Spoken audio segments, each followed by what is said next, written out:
So, with the coronavirus at an all-time high and everyone's panic level rising, this is what my local and pretty much every other supermarket looks like at the moment.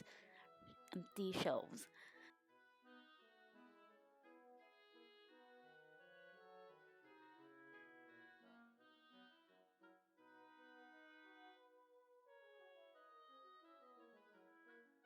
So with only a few ingredients needed, we're going to make gnocchi with peas and parmesan today. The main ingredients needed are potatoes, egg and flour. If you don't like peas or if you don't have them on hand, you can choose to opt them out for mushrooms, or you could use sage as well. You want to put the potatoes in a pot of boiling water and make sure that they're well cooked through. You can also put some slits in the potato skin so that when you peel it after, it becomes a lot easier. As you're mashing the potatoes, make sure that you break down any large chunks so that when you're forming the dough, there aren't any large pieces of potato in it.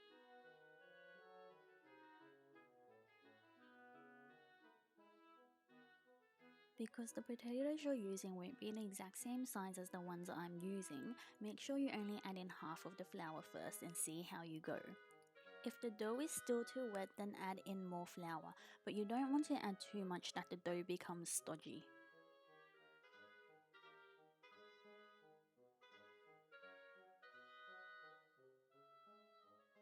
Add in salt and pepper according to your preferences. Just give that a light mix and then turn the dough out onto a floured board. When you've turned the dough onto the board, you just want to form it into a circle. Make sure not to overwork the dough or your gnocchi will become tough.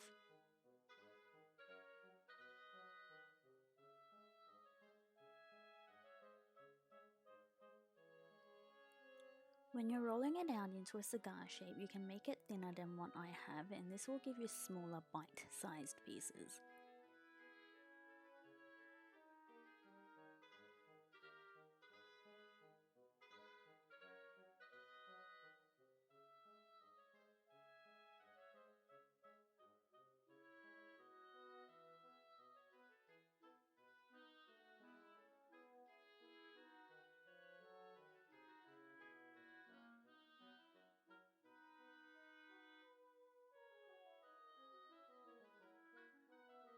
I've shaped mine into large round pieces, but you can also choose to go with square or an oval shape as well.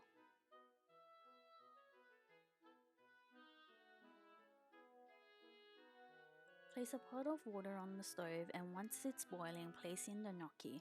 When you first start to put in the gnocchi, they'll sink to the bottom, but they'll slowly start to float up, and that's when you know that they're ready. Make sure to scoop them out as soon as they float to the top so that you don't overcook them.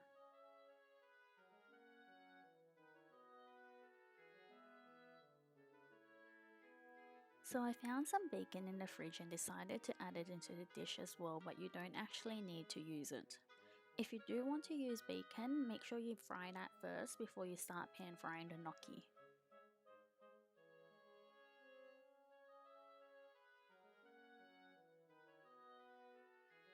Make sure that the pan is hot before you start pan frying the gnocchi so that it gives it a nice golden crunch. If you don't have butter or you just don't like butter, you can also use oil instead.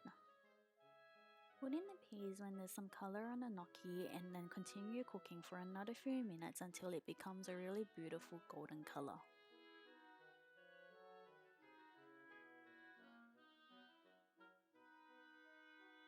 If you're using bacon, just add that back in at the end and then give it a light toss before you turn it out onto the plate. Generously grate some parmesan over the top and then we're done.